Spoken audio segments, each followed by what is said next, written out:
அனைவருக்கும் நமஸ்காரம். கேதுவின் காதலன் பேசுகிறேன்.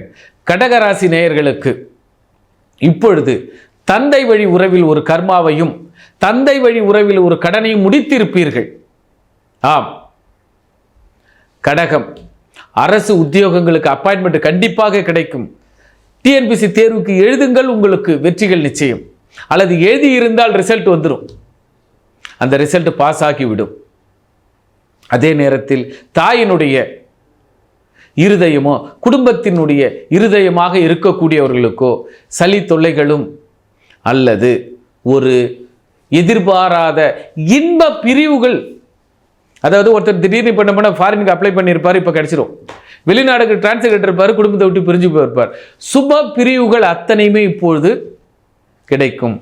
ஏனென்றால் இப்போ கோயிலுக்கு போனோம், இந்த மாதம் எல்லோரோட கோயிலுக்கு போயிட்டு வருவாங்க. யாத்திரை, சுப யாத்திரை, கோயில் யாத்திரை, பாத யாத்திரை. யாத்திரைக்கு செல்லுங்கள், உங்கள் எண்ணங்கள் அத்தனை வீடு ஏறிவிடும். ஒன்றும் இல்லை, யாத்திரைக்கு செல்ல முடியாதவர்கள் கோயிலில் அடிப்பிரதட்சணமாவது பண்ணுங்க. அடிப்பிரதட்சணம் பண்ணுங்க, உங்க எண்ணங்கள் ஈடேறும். ஏன்னா காலம் நன்றாக இருக்கிறது. கடகத்திற்கு காத்திருந்தது அத்தனையுமே சுபமாக மாற்றிக்கொள்ளுங்கள். இவ்வளவு நாள் எதிர்பார்த்திருந்ததை இப்பொழுது அடிப்பிரதர்சனம் செய்து கோயில் குளங்களுக்கு சுற்றுலாக்களுக்கு சென்று இறைவனை வணங்கி உங்கள் வேண்டுதல்கள் அத்தனை வெற்றிகளாக மாற்றிக்கொள்ளுங்கள். ஆம், கடகம் வெற்றியை நோக்கி ஒவ்வொரு அடியை எடுத்து வைக்கும் காலம். நீங்கள் எவ்வளவு அடி எடுத்து வைக்கிறீர்களோ அவ்வளவு வெற்றிகளை ஈட்டுகிறீர்கள், ஈட்டப்படுவீர்கள். ஆனால் சுணக்கமாக இருந்து விடாதீர்கள், ஒரே இடத்தில் அமர்ந்து விடாதீர்கள். இயங்கினால் மட்டும் வெற்றி கொள்ள வேண்டும். அதே நேரத்தில் மார்கழி மாதம் திருப்பாவையும் திருவம்பாவையும் இறைவனால் ஆட்கொண்ட பாவம், ஆகாய அசரீரியாக இறைவனே உள்வாங்கிய பாவம் கடகம். ஆக இறைவனை நோக்கி செல்லுங்கள், இறைவன் உங்களை ஆலிங்கனம் செய்வார், உங்கள் எண்ணத்தையும் வெற்றி கொள்ள வைப்பார். ஆக உங்களுடைய ஆசைகளை நிறைவேற்றி வைப்பார். கடகம் ஆசைகளை நிறைவேற்றியே தீர வேண்டும், தீரும். அதற்கு நீங்கள் நடைபயணம் சென்றியே தீர வேண்டும்.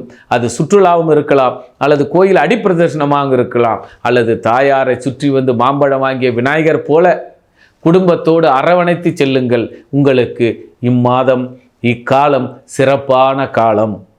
மீண்டும் ஒரே வரிதான், குடும்பத்தாரை அரவணைத்து செல்லுங்கள், யாரிடமும் தர்க்கம் செய்யாதீர்கள், தயவுடன் இருங்கள்.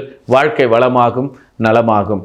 நன்றி, நமஸ்காரம். இதுவரை சொல்லியது அத்தனையுமே பொதுவான பலன்கள் மட்டுமல்ல, உங்களுடைய வாழ்க்கையோடு மெர்ஜாகும் பலன்கள், உங்கள் ராசிகளோடு மெர்ஜாகும் பலன்கள். ஆக இதில் ஒரு சில பலன்கள் ஏறும் இறங்கும். அடியேன் பார்க்கும் விதங்கள் உங்களுடைய அம்சங்கள், ஒவ்வொருவருடைய அம்சங்கள் எப்படி இருக்கும் என்பதைத்தான் பார்த்து முடிவெடுக்க வேண்டும் என்பதை ஜாதக ரீதியாகவும் ஜோதிட ரீதியாகவும் உங்களுடைய அம்சத்தின் ரீதியாகவும் இங்கு கூறியிருக்கிறேன். மேலும் ஜோதிட ஆய்வுகளுக்கும் தொடர்பு கொள்ளுங்கள்.